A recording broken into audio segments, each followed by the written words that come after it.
The end of the regular season for softball is near and Warren East still sits undefeated, and this is coming off a year where the team was just one game away from a state championship.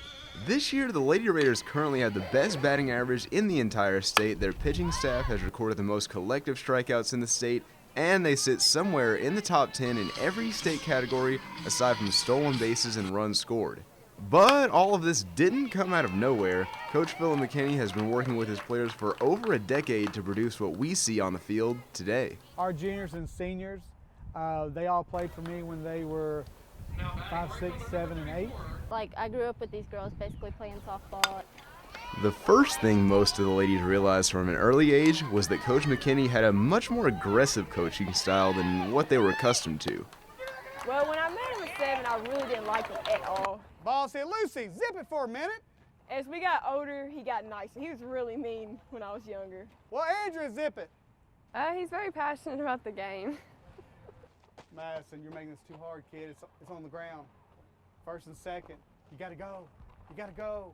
That's not It may have taken some time, but the players eventually realized why McKinney brought out so much intensity when they were so young. Double up. I don't know if you need to have the mindset of I'm going to be your friend, because to be honest, when they get out of high school, there's not a lot of people that want to be your friend. Am I strict at times? Yeah.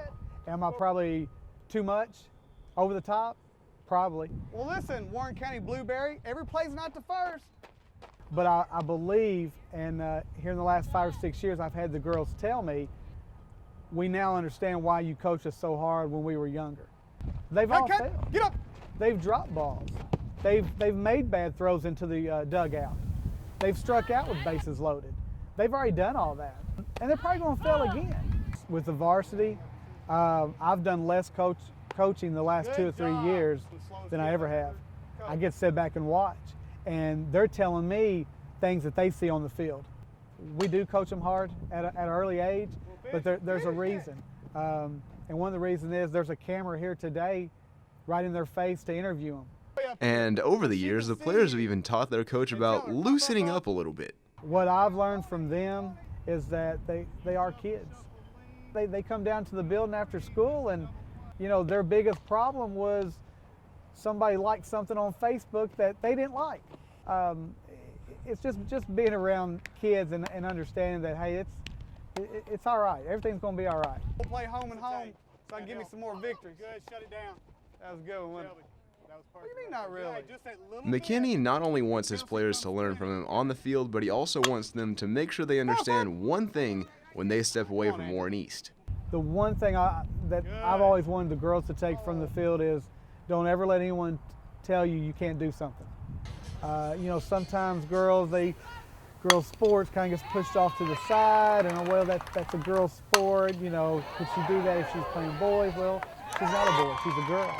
And there's some very good athletes in female sports, and I would love to raise their confidence away from the field, and just, you can do anything you want to.